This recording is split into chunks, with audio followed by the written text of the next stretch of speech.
Nung bata pa tayo, ang laki ng pangarap natin. Habang nadagdagan yung edad natin, unti-unting lumiliit yung pangarap natin. Hanggang dumating tayo sa edad natin ngayon, tumanda tayo na at age of 25 above, 30, 40, naglaho yung pangarap natin. As in, walang natira. May mga bagay na gusto nating abutin, pero di natin maabot-abot. Ano ba ang kulang? Siguro hindi ako deserve. Ang malas ko naman sa buhay. Hindi kasi ako napagtapos sa pag-aaral. Pinanganak pa kasi ako mahirap. Bakit ako mahirap ngayon? Hindi ako deserve sa maging ganyan. Okay na ako, kampante na ako dito. Ay, talaga ba?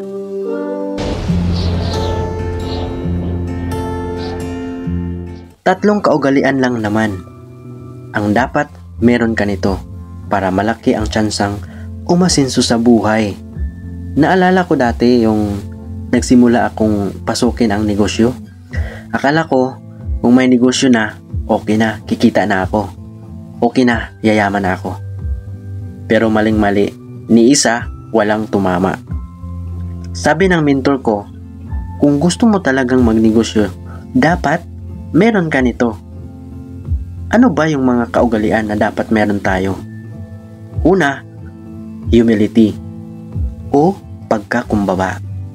Dapat nagpaturo ako sa mga successful na mga tao.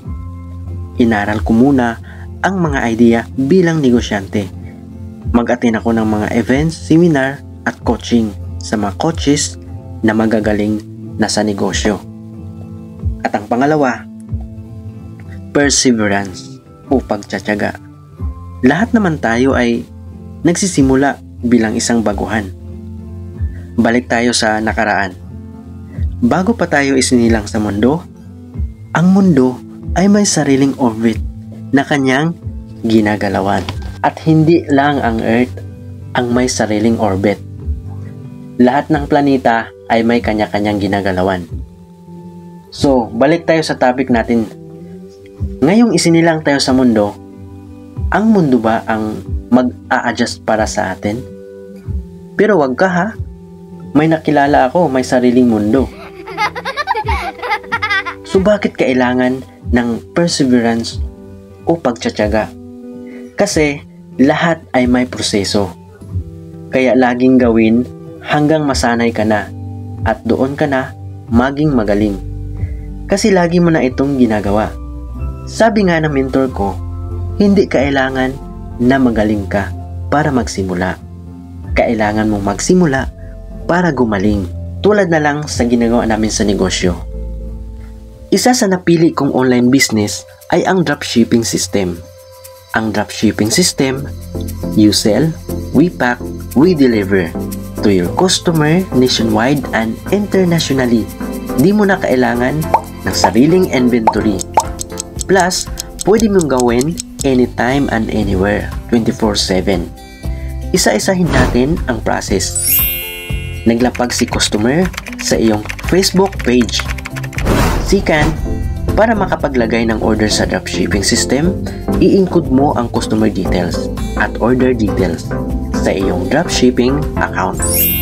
Third, na-process na ang iyong order ng aming CRS team at ready na i-pack ng aming fulfillment team.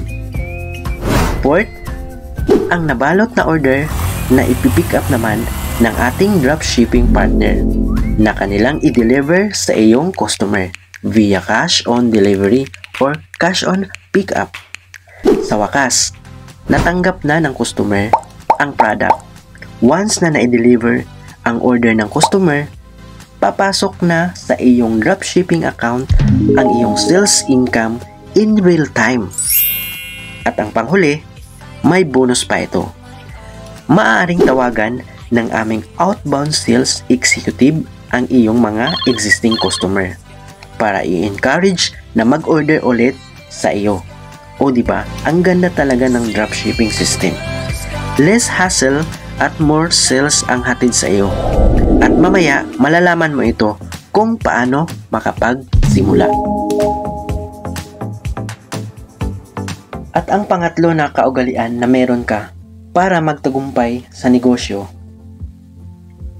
hardworking o masipag. Masipag naman ako. Ginagawa ko naman lahat, pero wala pa rin. Siguro hindi to para sa akin.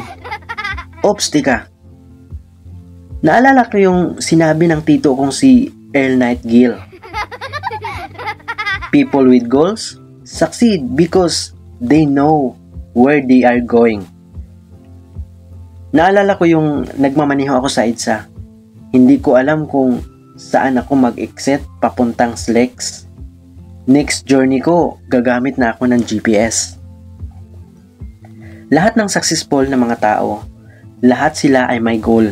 Dahil ang goal na yon ay siyang magtuturo sa'yo papuntang success mo. At ito ang itinuro ng Team Genuine.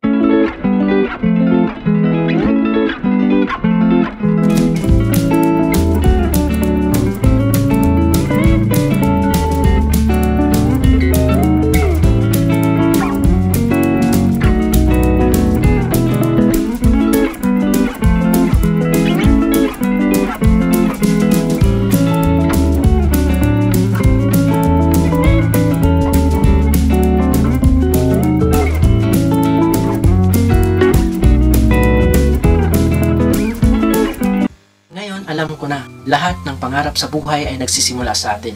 Hindi man tayo magaling ngayon, pero nagsisimula tayo para gumaling. May mga bagay na mahirap, pero lahat ay kayang aralin.